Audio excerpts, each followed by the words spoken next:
Hi, welcome to Storytime with Miss Rubina. Today, we'll be reading The ABCs of Economics by Chris Ferrie and Veronica Goodman. A is for asymmetric. Asymmetric transactions are ones that are not equal. Asymmetric information, sometimes called information failure, can happen when one side of the transaction knows more than the other. If a seller sells a broken car to a buyer who does not know the car is broken, that would be an asymmetric economic transaction. B is for boom. A boom is an expansion in the business cycle. When our economy expands or grows, we say it's booming, but it can also contract or shrink, which is called a bust. Our economy expands and contracts over time in a repeating business cycle.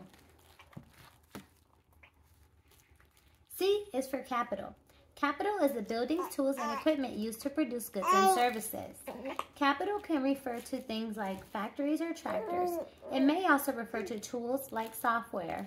Labor and capital combine to make products. If you use your oven to bake brownies for a bake sale, the oven would be considered capital. D is for demand.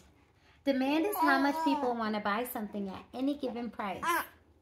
According to the law of demand, the price of a good or service and the amount of demanded work in opposition to one another.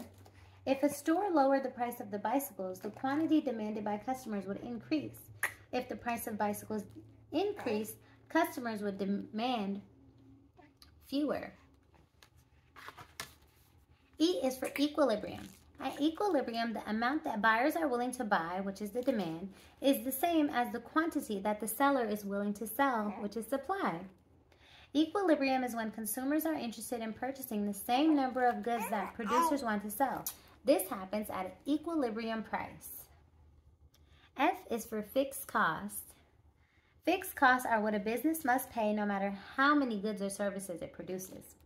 Fixed costs can be the price to rent an office or the cost of building a factory to produce goods.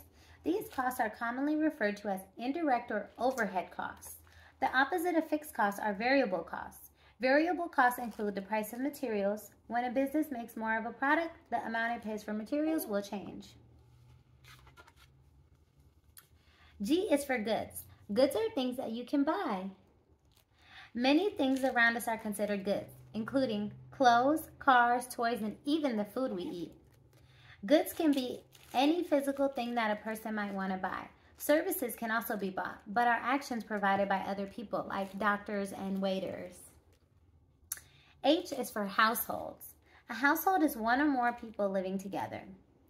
A family or a group of people living in an apartment is considered a household, even if they're not in a house. Households can be more useful to count than people. Not every person has a job, but there's usually at least one income in a household. I is for inflation. Inflation refers to an increase of prices over time. Inflation is a measure of the rise in an average price level of goods and services in an economy over time. As prices rise, a dollar can buy less each year for the same product. Inflation explains why milk that used to cost a quarter a long time ago might cost a few dollars today. J is for jobs. Jobs are work that people do for money. Jobs are arrangements between individuals and employers. The individual offers their labor in exchange for money. Some people's jobs are easy to recognize, such as a doctor, a teacher, or a construction worker. Other jobs are less well known, like an economist. Oh, bless you. K is for, bless you. It's for Keynesian economics.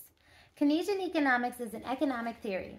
Keynesian economists study business cycles, recessions, and how governments and banks can minimize their negative impact. It is a macroeconomic theory, which is the branch of economics that studies the economy as a whole. Keynesian economics is named for its founder, John Maynard Keynes.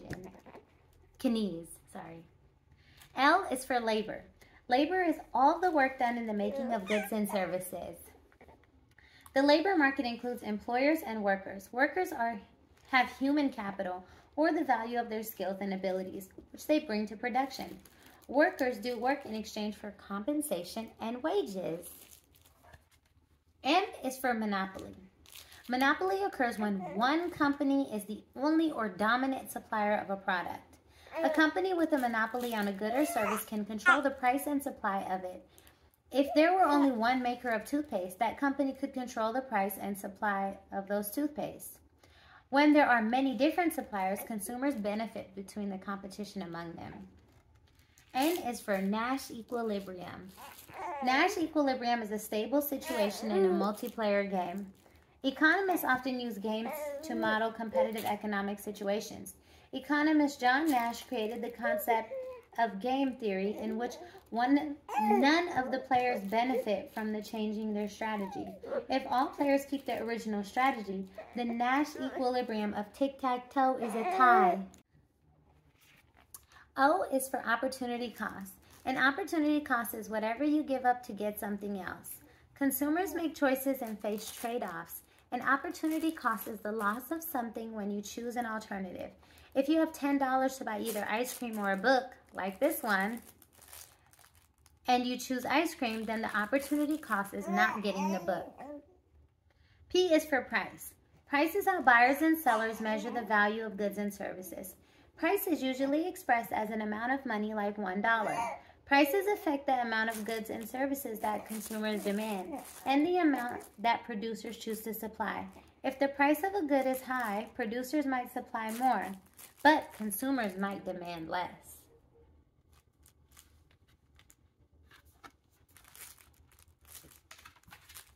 Q is for quantity. Quantity is the total amount of a good or service. Economists study the quantities of goods and services which are demanded by consumers and supplied by producers. If the price of balloons go up, then the quantity of balloons demanded will go down and the quantity supplied by producers will go up until equilibrium is reached. R is for resources. Resources are the things needed to make other things. Resources are the ingredients of production. Natural resources come from nature, such as a tree to make paper. Human resources are people who do the work. Capital resources are the places needed to make the things, such as an office building.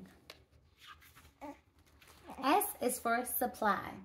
Supply is the amount of a good or service that is for sale. According to the law of supply, as the price of a good or service increases, so does the quantity supplied. If the price of bikes goes up, then the bike makers are willing to make more, and the quantity supplied also increases. T is for trade. Trade is the exchange of goods and services. Trade can happen between people, businesses, or countries. Trading happens by exchanging money or goods and services for the things you need and want. A baker in one town may need ingredients to bake muffins.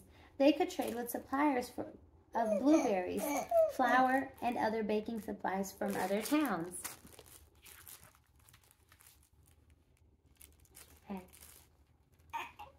U is for utility. Utility measures how happy a consumer is to have something. Utility describes how much you enjoy what you have, whether it's a slice of cake or an apple. The utility that one person gets from something could be different from the utility another person gets from the same thing. V is for variable costs. Variable costs are costs that can change. Variable costs can increase and decrease with the amount of production. While sneakers are made, rubber is often used to make the soles of the shoes. The cost of rubber is a variable cost because the amount of rubber you need depends on how many pairs of sneakers you're going to make. W is for wages. Wages are money paid to people who do the work. Employers pay their workers wages in exchange for their labor. Wages can depend on your job or how many years of school you attended. A doctor has to be in school for more years than most, but doctors receive higher wages on average. X is for externalities.